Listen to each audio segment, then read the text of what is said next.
Leviticus 26, blessings for obeying the Lord. The Lord said, I am the Lord your God, so don't make or worship idols or images. Respect the Sabbath and honor the place where I worshipped, because I am the Lord.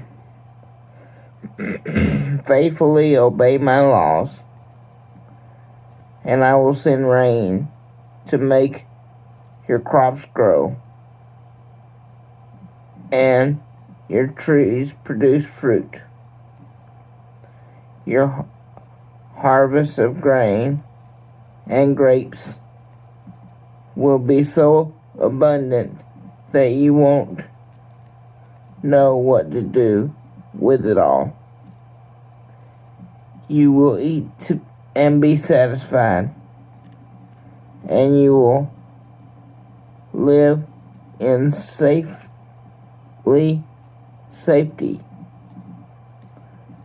I will bless your country with peace and will rest without fear.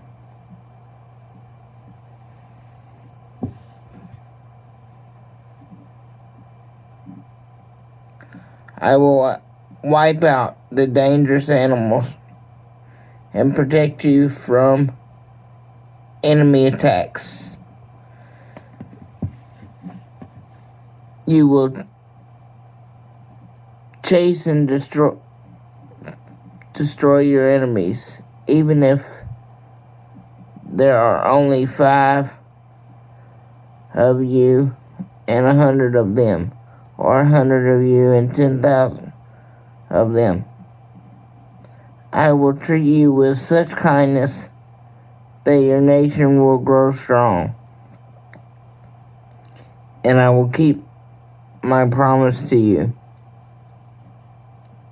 Your barns will overflow with grain each year. I will live among you and never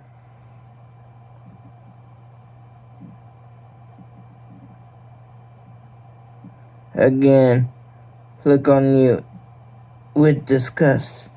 I will walk with you. I will be your God, and you will be my people. I am the Lord your God, and I rescued you from Egypt so that you would never again be slaves. I have set you free. Now walk with your heads held high.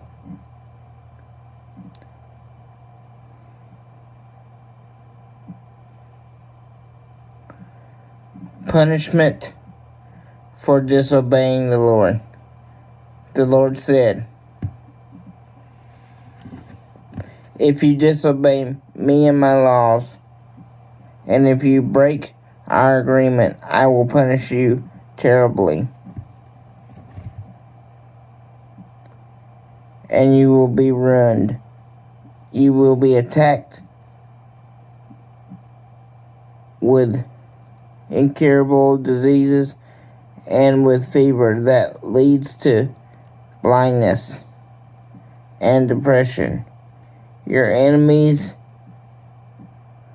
will eat your crops you plant, and I will turn from you and let you be destroyed by your attackers.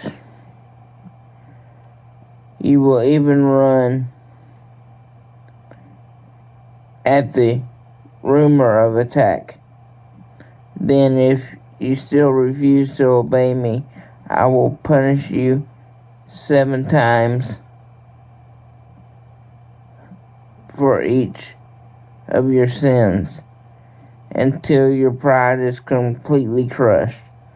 I will hold back the rain so the sky above will be like iron and the ground beneath will be like copper. All of your hard work will be for nothing, and there will be no harvest of grain or fruit.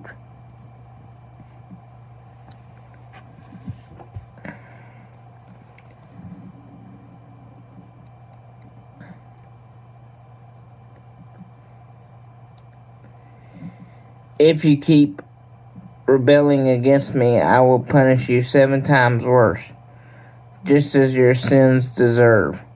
I will send wild animals to attack you, and they will gobble up your children and livestock. So few of you will be left. Your roads will be deserted.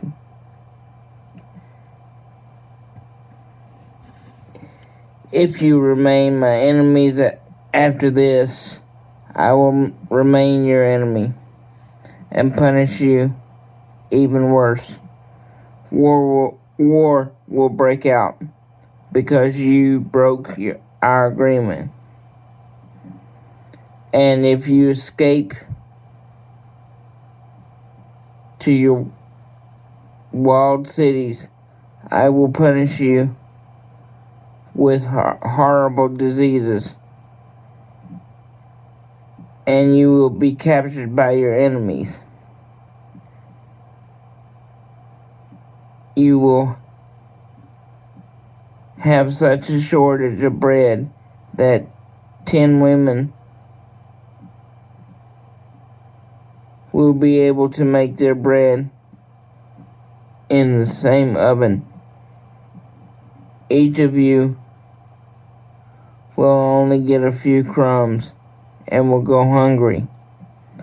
Then if you don't stop rebelling, I will really get furious and punish you terribly for your sins. In fact, you will be so desperate for food that you will eat your own children. Verse 30.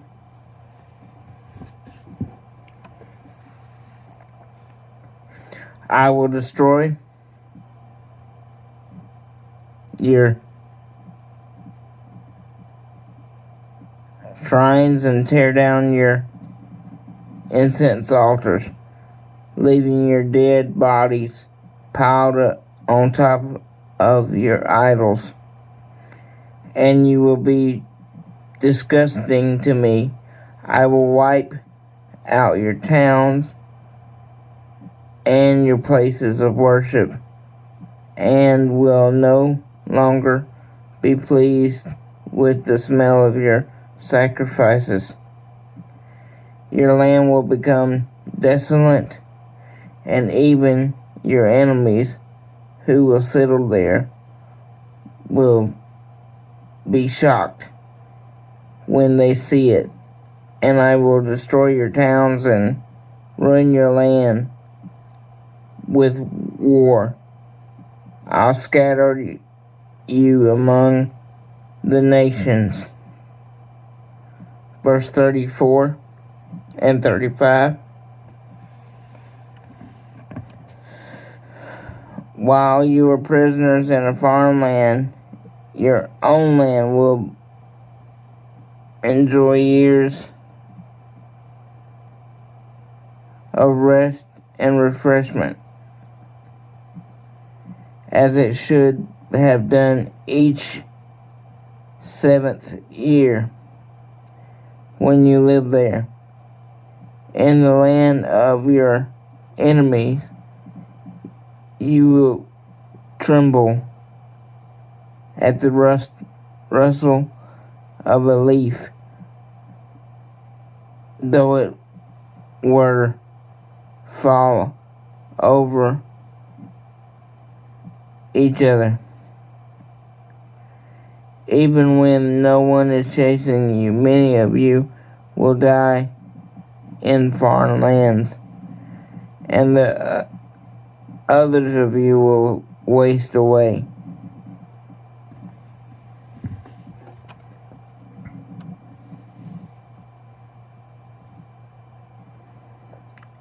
in sorrow as a result of your sins and the sins of your ancestors, then suppose you realize that I turned against you and brought you to the land of your enemies, because both of you and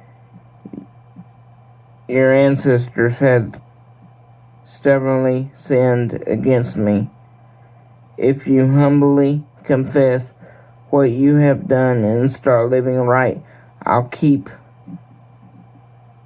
the promise I made to your ancestors, Abraham and Isaac and Jacob. I will bless your land and let it rest during the time that you are in a foreign country, paying for your rebellion against me and my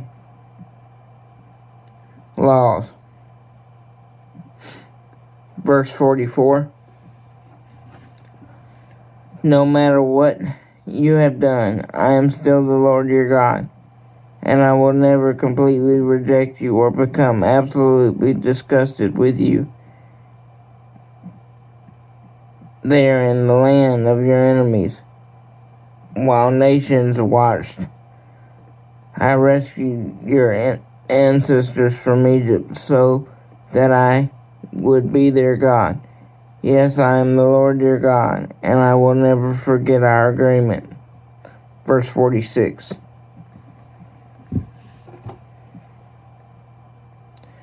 Moses was on the Mount Sinai when the Lord gave him these laws and techniques for the people of Israel. Thank you for listening to this chapter, and God bless you.